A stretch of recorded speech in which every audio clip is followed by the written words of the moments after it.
తెలంగాణ ప్రభుత్వం 42% రిజర్వేషన్లు బీసీలకు ఇవ్వాలని మొత్తం రాష్ట్ర వ్యాప్తంగా కుల సర్వే నిర్వహించి శాసనసభ ద్వారా చట్టాన్ని చేసుకొని గవర్నర్ గారి ఆమోదం పొంది రాష్ట్రపతి దగ్గర పెండింగ్ ఉన్న అంశం అందరికీ తెలుసు. ఈ సందర్భంలో మార్చి 30 నాడు పోయిన బిల్లులు ఇప్పటికీ ఆమోదింపబడకపోవడంతో రాష్ట్ర ప్రభుత్వం ఒకవైపు 2 సంవత్సరాల నుంచి గ్రామ పంచాయతీ స్థానిక సంస్థల ఎన్నికలు లేక కేంద్రం నుంచి నిధులు రాకపోయినప్పటికీ 42% తోటే రిజర్వేషన్లు సాధించాలి అనే ఆలోచనతో రాష్ట్ర ప్రభుత్వం అన్ని రకాల చర్యలు తీసుకుంటుంది. ఈ సందర్భంగా శాసనసభలో అన్ని రాజకీయ పార్టీల మద్దతుతోటి బిల్లులు పాస్ చేసినప్పటికీ దీనిలో ప్రధానమైనటువంటి నిర్ణయం తీసుకోవాల్సిన కేంద్ర ప్రభుత్వం మౌనంగా ఉండడము, తదుపరి చర్యలు తీసుకోకపోవడం వల్ల ఈ అమలు జరగడానికి జాప్యం జరుగుతోంది. న్యాయస్థానాల్లో కూడా పోరాటం చేస్తూ ఉన్నాం. రేపు హైకోర్టులో కూడా అఫిడవిట్ దాఖలు చేస్తాం.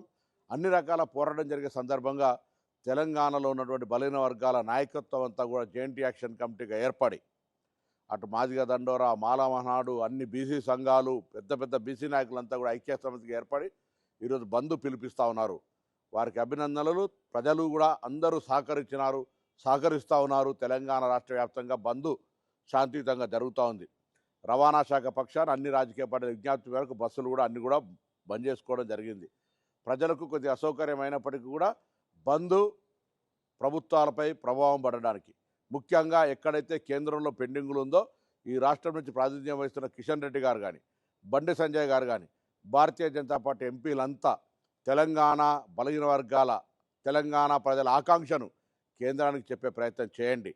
రిజర్వేషన్లు ఈ దేశంలో తొలి రాష్ట్రంగా తెలంగాణ నమోదై బలహీన వర్గాలకు న్యాయం చేసిన రాష్ట్రంగా ఉండే అవకాశాన్ని మీ నాయకత్వంలో ఇచ్చే ప్రయత్నం చేయండి. లేదా తెలంగాణ ప్రజల ముందు దోషిగా నిలబడేటువంటి పరిస్థితి వస్తుంది. కాబట్టి భారతీయ జనతా పార్టీ విజ్ఞప్తి చేస్తున్నా, రాజకీయం లేదు, విమర్శ లేదు.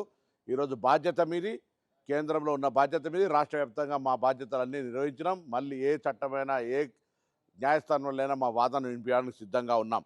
కానీ నిర్ణయం తీసుకోవాల్సినటువంటి కేంద్రం భారతీయ జనతా పార్టీ చేతిలో ఉంది. కాబట్టి వెంటనే ఎటువంటి జాప్యం లేకుండా 42% అమలయ్యే విధంగా చొరవ చూపెట్టాలని తెలంగాణ రాష్ట్ర బీజేపీ నాయకత్వాన్ని, కేంద్ర బీజేపీని సందర్భంగా కోరుతూ బంద్లో పాల్గొంటున్న ప్రతి ఒక్కరికి అభినందనలు. ఈ ఆకాంక్ష ఆనాటి తెలంగాణ ఉద్యమ స్ఫూర్తితోటి ఏ విధంగా అయితే జేఎన్టీ యాక్షన్ కమిటీగా నడిచిందో ఈ జేఎన్టీ యాక్షన్ కమిటీ 42% రిజర్వేషన్ సాధించేంత వరకు పోరాటం కొనసాగాలే, ముందుకు నడవాలని శుభాకాంక్షలు తెలియజేస్తూ వారందరి నాయకత్వంలో తెలంగాణ ప్రభుత్వం తప్పకుండా ప్రజాపాలన ప్రభుత్వం 42% కట్టుబడి ఉందనే మాటని సందర్భంగా తెలియజేస్తాను.